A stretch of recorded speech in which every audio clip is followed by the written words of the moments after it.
What is up, YouTube? Third Impact here, coming at you with the 8th episode of Space Dandy.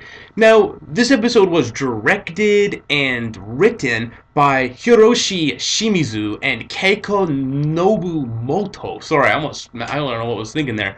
But these two guys, if you just look them up, their resume is just too long to list. These guys have been around for a very long time, and they have quite a resume. Like, these guys have worked on like well, not every, but they've worked on many amazing series.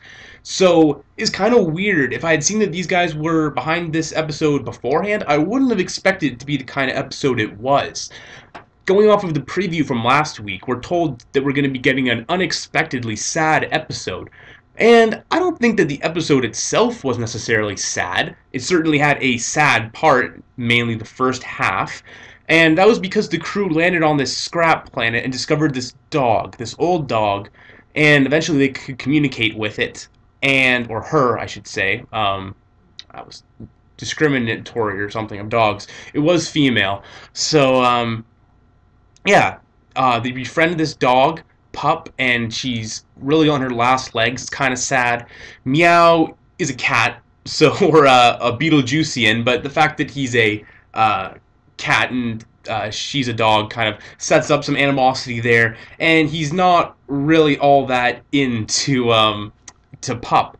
But by the end of it, Dandy's really caring of her, and she really thanks them for being there at the end of her life and all that. She dies, and then Meow is extremely upset at this, and he actually did really like her and wanted to play with her, but he was just being, you know, standoffish. But he's really sad. It's really sad. And they launch her off into space, and they give her this big funeral. And then the narrator comes on and says that this was supposed to be like mirroring of Laika, who was this dog that the USSR launched in the Sputnik 2. And it orbited the Earth and came back to Earth and burnt up in the atmosphere, which is really sad too.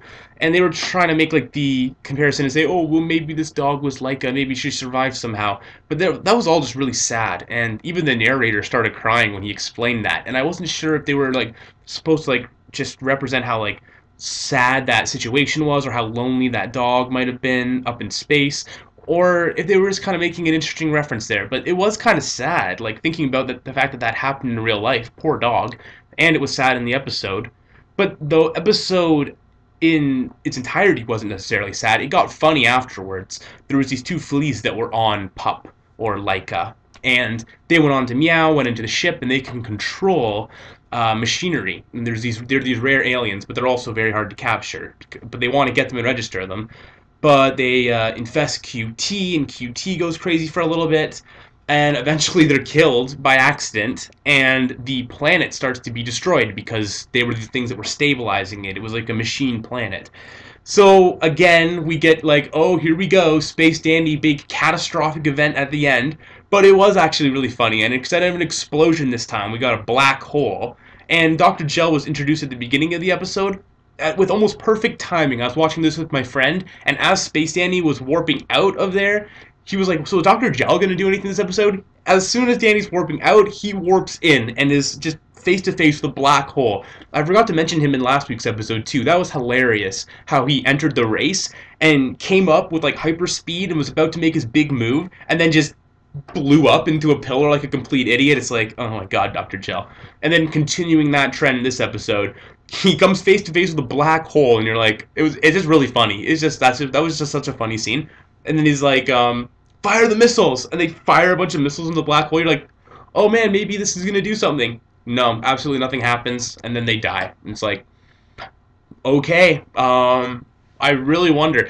I bet you there's gonna be just one random episode where Dr. Gel is like super successful, or it's like a Dr. Gel centric episode where it's like some alternate universe. He's like, he enslaves Dandy or captures him, or he overthrows Admiral Perry or something. That was also really funny when Admiral Perry was lecturing him on the damages. I thought this Admiral Perry was such a like supreme being, but apparently he cares about his finances quite a bit.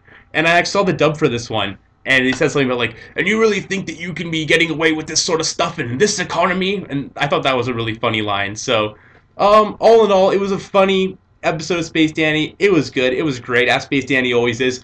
Not necessarily my favorite episode, but certainly not my least favorite. And I don't know, I think that's about all there is to say. And I will just see you guys next time for another video. Peace.